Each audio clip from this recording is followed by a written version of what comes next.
ছাত্ৰ-ছাত্ৰীসকল, আমি পঢ়ি আছিলোঁ অসমত মহাত্মা গান্ধীৰ পোনপ্ৰথম পদাৰ্পণ কেতিয়া অসমলৈ আহিছিলে মহাত্মা গান্ধী আহি ক'ত কি পৰিস্থিতি হৈছিল এই সকলোবিলাকৰ বিষয়ে পদ্মনাথ গোহাঞিবৰুৱাই তন্নতন্নকৈ তেওঁৰ আত্মজীৱনীৰ পৰা উপস্থাপন কৰিছে।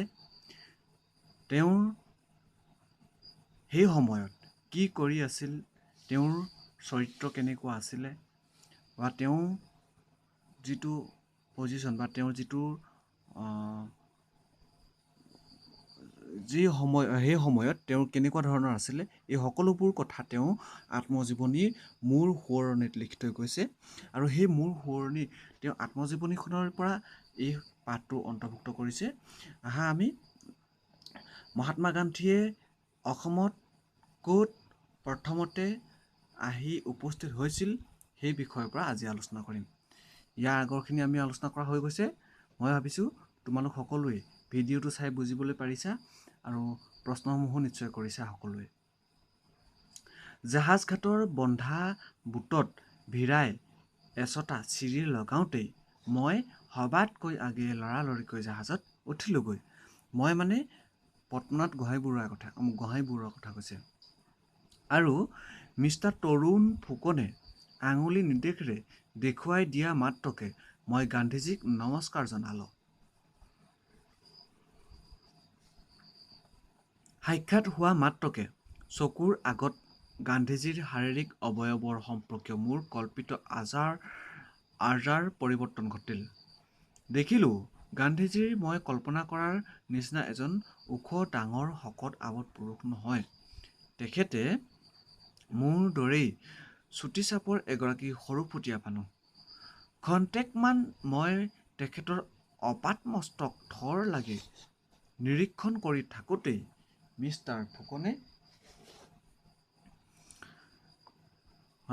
মিষ্টাৰ ফুকনে এই বুলি গান্ধীজীৰ ওচৰত মোক ভেটাই দিলে, এখেত এজন তেজপুৰৰ আগৰণুৱা দেশহিতৈষী অসমীয়া নেতা।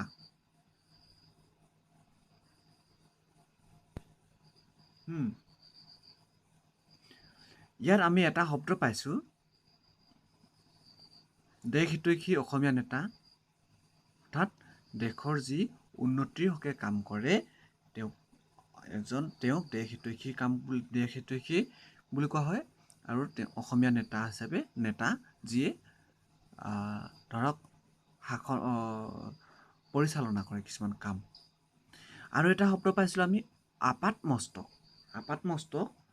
তেওঁ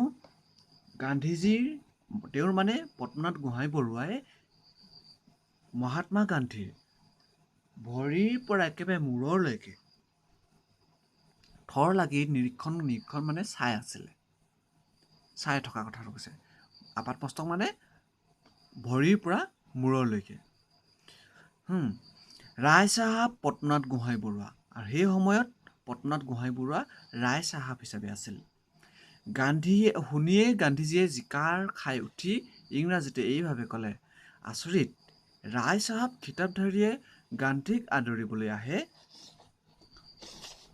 কাৰণ গান্ধীজীয়ে ভাবিছে, তেওঁ নিজেই কৈছে যে মই এজন সাধাৰণ মানুহ। আৰু সেই সাধাৰণ মানুহ এজনক ৰায় চাহাব খিতাপধাৰাৰ এগৰাকী ব্যক্তিয়ে যে আদৰিবলৈ আহিছে, তেওঁ আচৰিত হৈ গৈছে। মিষ্টাৰ ফুকনে ততালিকে চমুকৈ বুজাই ক'লে যে আচলতে মই ৰাইজৰহে ৰায় চাহাব। যাচি দিয়া চৰকাৰী ৰায় চাহাব খিতাপ পিন্ধিও মই সৰ্বতোভাৱে ৰাইজৰ ফলীয়া হৈ কাৰ্যক্ষেত্ৰত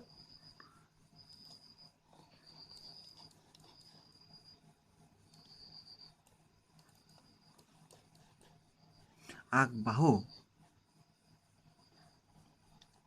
ফুকনৰ মুখে কৈফিয়ত শুনি সীমান্ততে সেই বিষয়ে এই বুলি সামৰণি মাৰি গান্ধীজীয়ে মোলৈ চাই কৈ থলে, যি হওক, আশা কৰোঁ খিতাপৰ কিৰীটিয়ে পাকঘূৰণি খুৱাই আপোনাক ৰাইজৰ প্ৰতিকূলমুখীয়া নকৰক যেন। মানে সেই সময়ত কি হৈছিলে, ইংৰাজৰ শাসন চলিছিলে অসমত। আৰু সেই ইংৰাজৰ শাসন শাসনত আমাৰ কিছুমান চহা অসমীয়া মানুহক উচ্চ পদবী দি সেই উচ্চ পদবীৰ পৰাই অসমীয়া সমাজখনক শোষণ কৰিব লগাইছিলে। কিন্তু তেওঁলোকে ইমানো হেৰি নাছিল যে আমাৰ সৰহসংখ্যক মানুহকেই উচ্চ পদবীত ৰাখিছিল, সেইটো নহয়। আমাৰ মানুহবিলাকক ৰাখিছিলে মতীয়া, গাঁওবুঢ়া আৰু ধৰা এইটো যে গাঁওবুঢ়াৰ লগত যে বস্তু তোলেগৈ সেইবিলাকহে আমাৰ অসমীয়া মানুহক পদ দিছিল। মই মূৰ দোৱাই সৈমান হ'লোঁ, পদ্মনাথ গোহাঞিবৰুৱাই মূৰ দোৱাই সৈমান হ'লোঁ।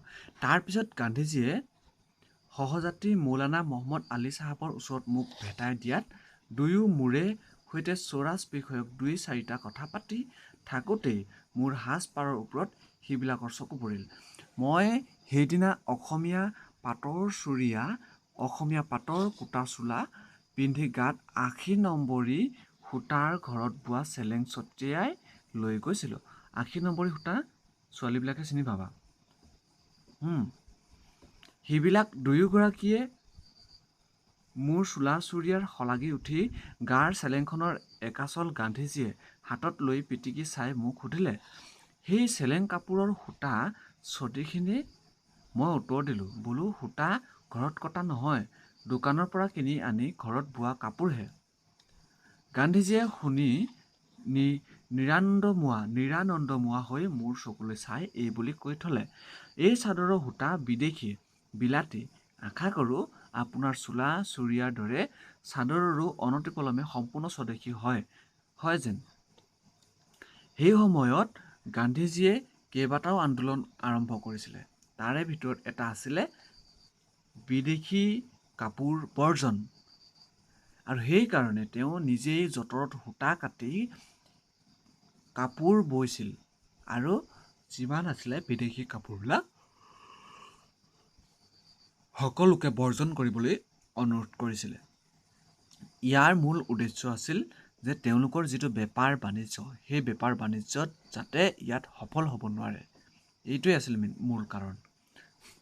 সেই ক্ষণতে তেজপুৰৰ সৰ্বাতোবৃদ্ধ টাউনবাসী বাবু মহেন্দ্ৰ নাথ দা উকিলে কাষ চাপি গৈ গান্ধী আৰু মৌলানা মহম্মদ আলি চাহাবক নমস্কাৰ জনালেগৈ। তেতিয়াও বৰষুণ এৰা নাই, একেৰাহে ধাৰাসাৰে দবা-পিটাকৈ পৰিয়েই আছে। এনেতে গান্ধীজীয়ে মাত লগালে, নামিবৰ নৌ হয়নে? ব'লা পাৰলৈ উঠোঁ হওক। মিষ্টাৰ ফুকনে উত্তৰ দিলে, আৰু খন্তেকমান অপেক্ষা কৰক, বৰষুণে অলপ চাম কাটক। গান্ধীজীয়ে উচাত মাৰি অলপ উঠাও হৈ ক'লে, সেইবাবেহে ইমান পৰ অপেক্ষা কৰা হৈছে নেকি? মানে গান্ধীজীয়ে বৰষুণৰ কাৰণে যে অপেক্ষা কৰি আছিল সেই কথা বুজা নাছিলে। তেওঁ ভাবিছিলে যে কথা বাৰ্তা চলি আছে, সেইকাৰণে অপেক্ষা কৰাই থৈছে। কাৰণ গান্ধীজীক লগ কৰিবলৈ বা তেওঁক দৰ্শন কৰিবলৈ সহস্ৰ অসমীয়া সমাজ বা অসমীয়া লোক ক'ত থিয় হৈ আছে? বৰষুণত তিতি তিতি থিয় হৈ আছে। আৰু তেনে ক্ষেত্ৰত গান্ধীজীয়ে ভাবিছে যে তেওঁলোকে তিতি থাকিব পাৰিছে, মই কিয় ভিতৰত সোমাই পিনে কথা পাতি মোৰ সময় নষ্ট কৰিম বা তেওঁলোকৰ সময় নষ্ট কৰিব। গান্ধীজীয়ে উচাত মাৰি অলপ উঠাও হৈ ক'লে, সেইবাবেহে ইমান পৰ অপেক্ষা কৰা হৈছে নেকি? মই ভাবিছিলোঁ বোলো জাহাজ ভিৰোৱা কাম শেষ হোৱা নাই বাবেহে আমি নামিব পৰা নাই। গান্ধীজীয়ে ভাবিছিলে কি যে পাৰলৈ জাহাজখন ৰাখিবৰ অলপ সময় লাগে বা পাৰত জাহাজখন বান্ধিবৰ কাৰণে অলপ সময় লাগে, সেইকাৰণেহে তেওঁৰ নামিবলৈ হোৱা নাই বুলি ভাবি আছিলে। কিন্তু তেওঁ যে বৰষুণৰ কাৰণে নামা নাই সেইটো কথা তেওঁ ভবা নাছিলে। বৰষুণৰ বাবে আমি কিয় অপেক্ষা কৰিম? মেঘৰ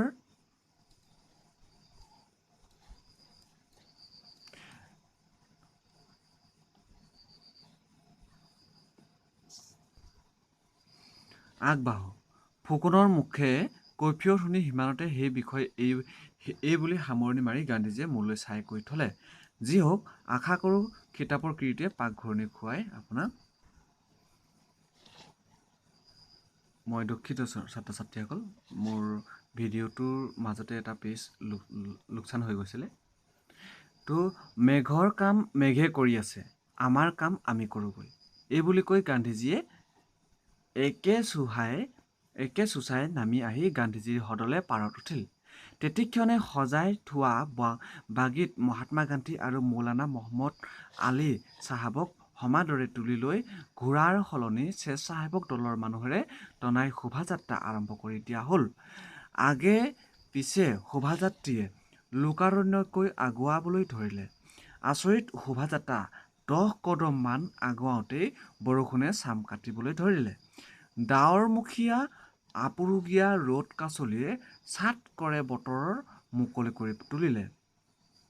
আমি শোভাযাত্ৰী দলে টাউনৰ ঘাই আলিবাটৰ দুয়োকাষ ব্যাপী লানি পাতি নিৰূপিত আলহী বহা হৰিবিলাস আগৰৱালা ডাঙৰীয়াৰ পকীকুঠীৰ অভিমুখে জাতীয় সংগীতৰ তালে তালে পাও পেলাই উৰুলিকিত হৈ আগুৱাবলৈ ধৰিলোঁহক। ধীৰ গম্ভীৰ মৰাল খোজেৰে গতি কৰি 8 ঘণ্টামানৰ মূৰত শোভাযাত্ৰী দল আগৰৱালা পকীৰ জপনা মুখত উপনীত হোৱা মাত্ৰকে তাৰ পৰা আদৰণি সমিতিৰ গোপিনী সদস্যসকলে জাউৰি জাউৰিকৈ মংগল উৰুলি দি মহাত্মা গান্ধীজীক আদৰি নিলেহি আৰু তাৰে পৰা মৌলানা মহম্মদ আলী চাহাবক বৃদ্ধ উকীল মহেন্দ্ৰ বাবুৱে তেখেতৰ ঘৰত আলহী শুশ্ৰূষালৈ আদৰি লৈ গ'ল। ইফালে আমি গান্ধীজীক সুসজ্জিত পকীঘৰৰ ভিতৰলৈ আগুৱাই নি আল ধৰা সমিতিক গতাই দিলোগৈ। এতিয়া চোৱা, গান্ধীজীয়ে জাহাজৰ পৰা নামিলে আৰু অসমীয়া সমাজে তেওঁক আদৰি 8 ঘণ্টাৰ মূৰত ক'ৰ পালেগৈ? বৃদ্ধ উকীল মহেন্দ্ৰ বাবুৱে তেখেতৰ ঘৰত আলহী শুশ্ৰূষালৈ আদৰি লৈ গ'ল। মানে মহেন্দ্ৰ বাবুৰ ঘৰ পালেগৈ। ইয়াৰ পিছতে গান্ধীজীক খোৱা বোৱাৰ কাৰণে তেওঁ খোৱা বোৱাৰ যিটো দল আছিলে সেই দলটোক চমজি দিলে আৰু তাৰপিছতে গান্ধীজীৰ পিছৰখিনি হৈ আছে। চোৱা, ভিতৰত আল ধৰা সমিতিয়ে যতনাই থোৱা ছাগলী গাখীৰেৰে সৈতে জা জলপান কৰাই গান্ধীজীক আল পৈচান ধৰিছে। মানে গান্ধীজী আহিছে ছাগলীৰ গাখীৰৰ সৈতে জা জলপান খুৱাই বুৱাই পাছৰ পৰ্যায়টো আগবঢ়াই নিব। বাহিৰত বজাৰ ৰোড আৰু পকীঘৰৰ সুবহুল টোলত দৰ্শক ৰাইজ নধৰা হৈছে আৰু ক্ৰমাৎ বাঢ়িবই লাগিছে। সন্মুখৰ আলিবাটত চলাচললৈ সন্ধি নোহোৱাত পৰিছে। বুজালেও ৰাইজে আঁতৰি নাযায়। নেতাবৰ্গৰ বুজনি নামানে। শেষান্তৰত সেই ভাব মোৰ মূৰত পৰিল। মই বিবিধ বিধানেৰে বুজাই বঢ়াই চালোঁ যে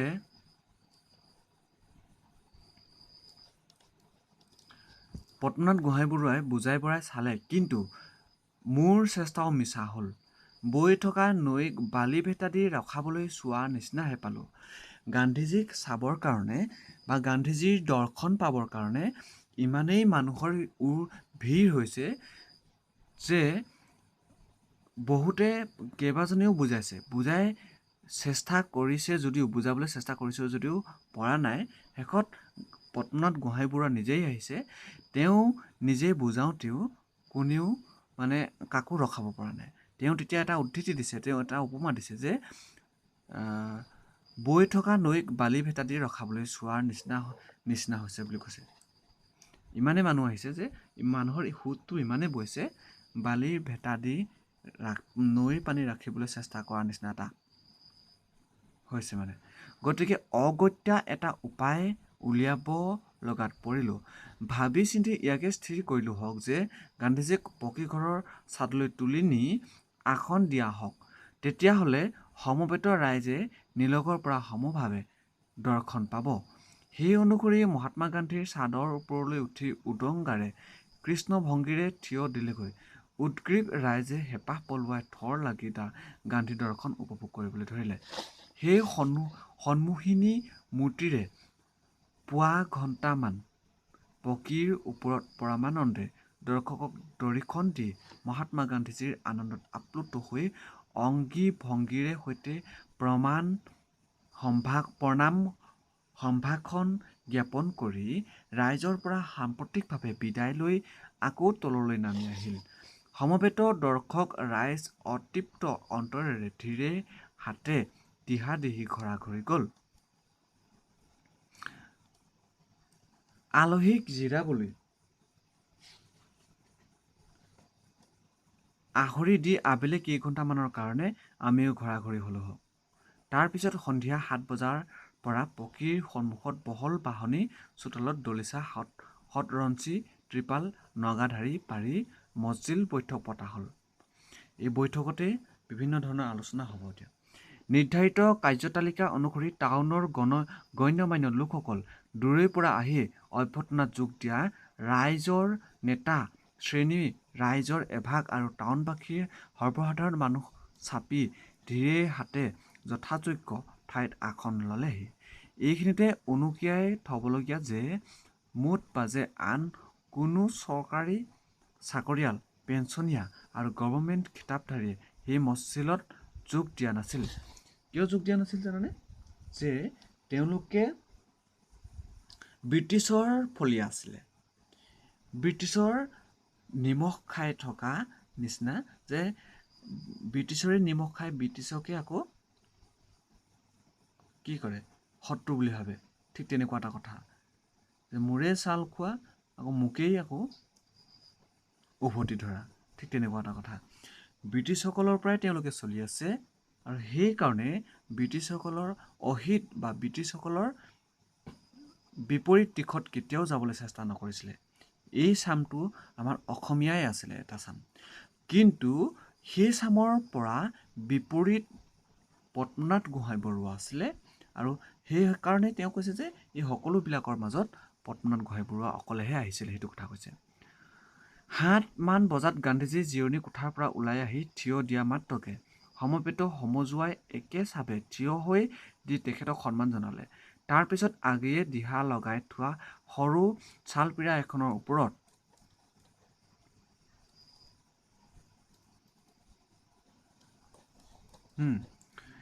পিচ গাৰু দিয়া আসনত মহাত্মা গান্ধীজী আমাৰ অনুৰোধ অনুসৰি উপবিষ্ট হ'ল। তেখেতে আসন গ্ৰহণ কৰিয়েই হিন্দী গুজৰাটী ভাষাত তেখেতৰ ভাৰত ভ্ৰমণৰ উদ্দেশ্য ব্যাখ্যা কৰি সুগভীৰ সাৰুৱা বক্তৃতা দিবলৈ আৰম্ভ কৰিলে। সমবেত ৰাইজে একাণপতীয়া মনোযোগেৰে শুনি ৰাপ লগাই উপভোগ কৰিবলৈ ধৰিলে। সেই বক্তৃতাত গান্ধীজীয়ে স্বৰাজ আৰু অসহযোগিতা নন কোঅপাৰেশ্যন এই জটিল বিষয় দুটা বিশদকৈ বুজাই দিয়ে। তেজপুৰত সেই দুই বিষয়ক সেয়ে পোনপ্ৰথম বক্তৃতা আছিলে। আৰু সেই বক্তৃতা ৮ বজাৰ পৰা ১০ বজালৈকে পুৰা ২ ঘণ্টা একেৰাহে খন্দা নিছিগাকৈ দিয়া হৈছিল আৰু শ্ৰোতাবৰ্গে নীৰৱে নিবিষ্ট মনেৰে শুনিছিল। বক্তৃতাৰ অন্তত পিছদিনা কাৰ্যতালিকাৰ আভাস দি গান্ধীজীয়ে বিনীতভাৱে উপস্থিত ৰাইজৰ ওচৰত বিদায় লৈ ভিতৰ সোমালগৈ। আমিও সকলোতে দিহা-দিহি ঘৰমুৱা হ'লোঁ। পাঠটো ইমানেই আছিলে। তো পদ্মনাথ গোহাঁই বৰুৱাই তেওঁৰ আত্মজীৱনীখনৰ পৰা গান্ধীজীৰ অসম ভ্ৰমণ সময়ত কি কি ঘটনা ঘটিছিলে, ক'ত আহি প্ৰথম ক'ত উপস্থিত হৈছিলে, প্ৰথম মিটিঙৰ বিষয়ে আলোচনা কৰিছে, কি কি হৈছিলে, কি কি হোৱা নাই, এই সকলোবোৰ কথা বিস্তৃতভাৱে তেওঁ লিখি আমাক আকৌ পঢ়িবৰ কাৰণে উদ্ধৃত কৰি দিছে। তো পাঠটি ইমানেই আছিলে। মই তোমালোকক প্ৰত্যেককে 3টাকৈ প্ৰশ্ন কৰিবলৈ কৈছোঁ। তোমালোকৰ গোটেই পাঠটো পঢ়ি কি কি প্ৰশ্ন উদয় হৈছে তোমালোকৰ মনত, সেই বিষয়ে যিকোনো 3টা প্ৰত্যেকেই বেলেগ বেলেগ প্ৰশ্ন লিখিব লাগিব সকলোৱে। তো এই প্ৰশ্নকেইটাৰ বিষয়ে লিখি মোক দিব লাগিব আৰু এক্সট্ৰাকৈ মই তোমালোকক বেলেগ প্ৰশ্ন হোমৱৰ্ক কৰিবলৈ দিম।